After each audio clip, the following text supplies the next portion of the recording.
तो हेलो दोस्तों, कैसे हैं आप लोग? तो जैसा कि आपको पता है कि हम लोग सीएसई 8 सेमेस्टर का जो हमारा गेम थ्योरी सब्जेक्ट है, उसके हम लोग यूनिट नंबर 2 को आज डिस्कस करने वाले हैं। पिछले लेक्चर में हम लोगों ने यूनिट नंबर 1 को बहुत अच्छी तरीके से कवर अप किया है। अगर आपने उसको नहीं देखा तो ज़रूर देख लीजिएगा। प्लेलिस्ट का लिंक आपको नीचे डिस्क्रिप्शन बॉक्स में मिल जाएगा, आप वहाँ से उसे चेकआउट कर सकते हैं। और अच्छा खासा रिस्पॉन्स दिखाइए और एक प्यारा सा कमेंट ज़रूर करिएगा ताकि मुझे भी मोटिवेशन मिल सके और बेहतर से बेहतरीन कंटेंट मैं आप तक प्रोवाइड कर सकूँ। ठीक है, तो आइए स्टार्ट करते हैं। यूनिट नंबर 7 का पूरा आपके सामने सिलेबस दिख रहा है, बारी बारी से इसको डिस्कस करेंगे। सबसे पहला आपका है इंट्रोड्यूसिंग डिजाइन। डिजाइन क्या है? अब नाम से आपको पता लग रहा होगा कि डिजाइन है क्या भाई। तो design is the process of creating a plan और a structure for a product, system और game so that it achieves a specific goal. यानी डिजाइन क्या है? प्रोसेस है किस चीज का भाई? क्रिएट करने का प्लान को या फिर स्ट्रक्चर को। किसके स्ट्रक्चर को? किसी प्रोडक्ट के, किसी सिस्टम के या फिर गेम के।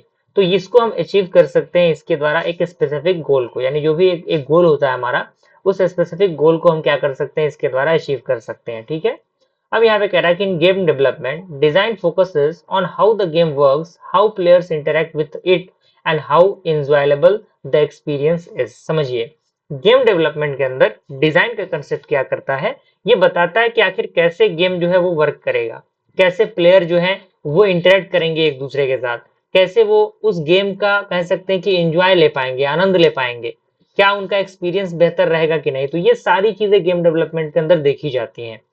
की कैरेक्टरिस्टिक्स की मैं बात करूं डिजाइन की, तो यहाँ पे अलग अलग की कैरेक्टरिस्टिक दिए गए हैं। लेकिन उससे पहले मैं छोटा सा एक क्वेश्चन आप लोग से करना चाहूंगा। कितने हमारे स्टूडेंट हैं जो इस वीडियो को देख रहे हैं?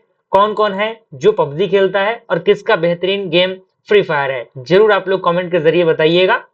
सबसे पहला यहाँ पे की कैरेक्टरिस्टिक्स आपके सामने है, प्रॉब्लम सॉल्विंग प्रोसेस। यहाँ पे कह रहा है कि designers create solution for specific problems, यानी जो डिजाइनर है वो क्रिएट करते हैं सॉल्यूशन को किसी स्पेसिफिक प्रॉब्लम के। दूसरा हमारा क्रिएटिव प्रोसेस, यानी ये इन्वॉल्व करता है इमिग्रेशन को और इनोवेशन को। यूजर फोकस की हम बात करें तो design must consider the need and the experience of player, यानी जो डिजाइन है वो कंसीडर करता है नीड को और एक्सपीरियंस को प्लेयर के। ठीक है ना। आइटरेटिव प्रोसेस का मतलब क्या है? यानी डिजाइन जो है वो कंटिन्यूअसली क्या होंगे, इंप्रूव होंगे थ्रू आउट द टेस्टिंग। यानी टेस्टिंग से चीजें क्या होती हैं, बेहतर होती है। मान लीजिए कहीं पर भी हम फेल होते हैं तो बार बार हम प्रयास करेंगे तो कहीं ना कहीं सफलता हमें मिलेगी। हम एकदम से छोड़ देंगे तो सफलता थोड़ी हमें मिलेगी। तो बस डिजाइन का इटरेटिव प्रोसेस का कंसेप्ट भी वही काम करता है। अगर हम एग्जांपल की बात करें गेम डिजाइन की, तो यहाँ कह रहा है कि when designing a board game rule must be clear, यानी रूल क्लियर होगा बोर्ड गेम के अंदर। Game play must be balance, यानी जो गेम प्ले होगा वो बैलेंस होगा। Player should enjoy the experience, यानी जो प्लेयर है वो अपने एक्सपीरियंस को एंजॉय करेंगे। ठीक है, अब हमारा आता है डिजाइन एंड मीनिंग। क्या है? कह रहा है कि इन game design is not only about the rule and the mechanism but also about the meaning created through the player interaction. यानी डिजाइन गेम के अंदर जो डिजाइन है वो केवल रूल या फिर मैकेनिज्म नहीं होता, मैकेनिक्स नहीं होता, लेकिन ये साथ साथ क्या होता है, ये बताता है मीनिंग क्रिएट करने के लिए through out the player interaction, player के इंटरेक्शन के साथ। मीनिंग क्या है आपका? तो meaning is generated when players interact the rule result of their action with in the game system. यानी मीनिंग जनरेट होता है कब? जब प्लेयर इंटरप्ट करते हैं रिजल्ट को अपने एक्शन के अकॉर्डिंग उस गेम सिस्टम में। जैसे एग्जांपल की बात करें, मान लीजिए कोई रेसिंग गेम हो गया, रेसिंग गेम हो गया, हमने मान लिया यहाँ पे भाई कि रेसिंग गेम कोई है।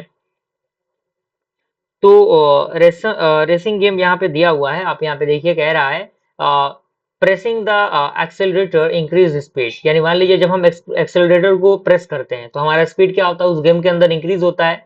तो जो प्लेयर है वो अंडरस्टैंड करता है देयर एक्शन को डायरेक्टली अफेक्ट द गेम, यानी जब एक्शन परफॉर्म करता है गेम अफेक्ट होगा। मान लीजिए ब्रेक को प्रेस करेगा तो ब्रेक लगेगा, एक्सेलरेटर को प्रेस करेगा तो स्पीड क्या होगा, इंक्रीज होगा। तो ये चीजें क्या है, यूजर जो है इस चीज को इंटरेक्ट कर रहा है, समझ पा रहा है। तो जो डिजाइन है वो कनेक्ट करता है प्लेयर के एक्शन को विद द मीनिंगफुल आउटपुट, यानी जो आपके प्लेयर हैं, प्लेयर्स के एक्शन के अकॉर्डिंग एक मीनिंगफुल आउटकम में जो है चीजों को कन्वर्ट करने का काम करता है। अगर हम इंपॉर्टेंस की बात करें मीनिंग की गेम डिजाइन में, तो ये मदद करता है प्लेयर के अंडरस्टैंड करने के लिए गेम के रूल को, मेक करने के लिए गेम के प्ले को इमेजिंग यानी इंगेजिंग, यानी लोग जो है वो इससे एंगेज कर पाए। ये क्रिएट करता है इमोशनल इन्वॉल्वमेंट को। अगला हमारा आता है सिम्योटिक्स, जिसपे हम बात करेंगे ब्रीफ में। तो यहाँ पे जो सिमोटिक्स होता है आपका, वो स्टडी होता है साइन का, सिंबल का, और ये बताता है कि कैसे आपका जो मीनिंग है वो क्रिएट होगा और इंटरप्ट होगा। ठीक है, अगर यहाँ पे दूसरे एग्जांपल की हम बात करें पॉइंट की, कह रहा है कि इन game design Semiotics help designer understand how player interact with the visual element, rules and interaction in a game। यानी ये जो है ये हमारे समझने में मदद करता है और बताता है कि कैसे जो प्लेयर है वो इंटरेक्ट करेंगे विजुअल एलिमेंट को, रूल को और इंटरेक्शन करेंगे गेम के अंदर। ठीक है, जैसे example, a red light is a game way, game में सिग्नल डेंजर। मान लीजिए कहीं रेड लाइट है तो कहीं ना कहीं क्या है, वो जो गेम के अंदर रेड लाइट आपका आता है तो वो बताता है क्या कि ये जो जोन है वो आपका डेंजर जोन है। जो ग्रीन एरो वो बताता है कि आप मूवमेंट कर सकते हैं इस डायरेक्शन में। तो ये चीजें होती है, तो ये साइन कम्युनिकेट करता है, मीनिंग को बताता है, प्लेयर को चीजों को समझने के लिए ये मदद करता है। ठीक है ना।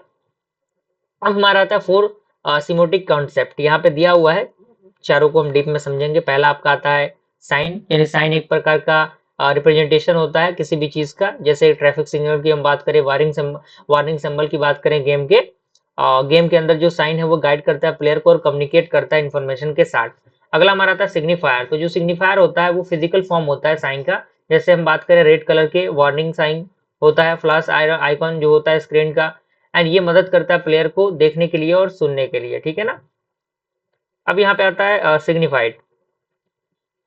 तो जो सिग्निफाइड होता है वो एक प्रकार का मीनिंग एसोसिएट होता है साइन के साथ। जैसे हम बात करें रेड लाइट की, तो ये स्टॉप का डायरेक्शन बताता है, स्टॉप का फॉर्मेशन। जो आपका क्लू आइकन होता है वो डेंजर के आइकन को बताता है। तो जो प्लेयर है वो इंटरप्ट करेंगे इनको, मीनिंग को समझेंगे और साइन के बेस्ड के अकॉर्डिंग जो अपना एक्सपीरियंस है वो परफॉर्म करेंगे। ठीक है ना, अपना काम परफॉर्म करेंगे, as simple as that. Interpretation की बात करें तो interpretation is the process by which the player understand the meaning of sign. यानी इंटरप्रिटेशन एक प्रकार का प्रोसेस होता है जिसके द्वारा जो प्लेयर है वो समझ पाते हैं साइन के मीनिंग को। ठीक है। अब डिफरेंट प्लेयर में interpret the sign differently depending on their knowledge और कॉन्टेक्ट। यानी नॉलेज और कॉन्टेक्स्ट के अकॉर्डिंग जो आपके साइन है वो वेरी करते हैं। ठीक है ना। अब हमारा आता है कॉन्टेक्स्ट शेप्स इंटरप्रिटेशन। यहाँ पे क्या रहा है, context play a major role in how signs are understood.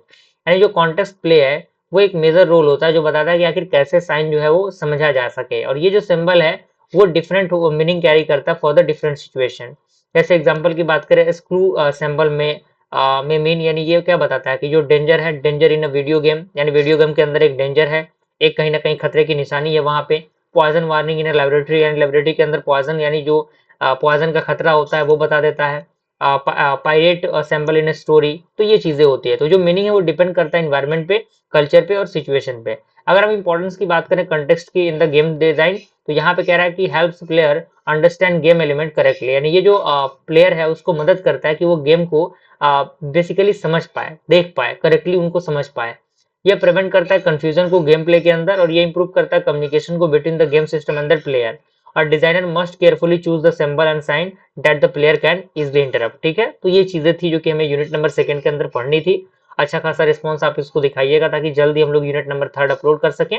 Okay, तो मिलते हैं फ्रेंड्स अगले वीडियो में, तब तक के लिए थैंक यू।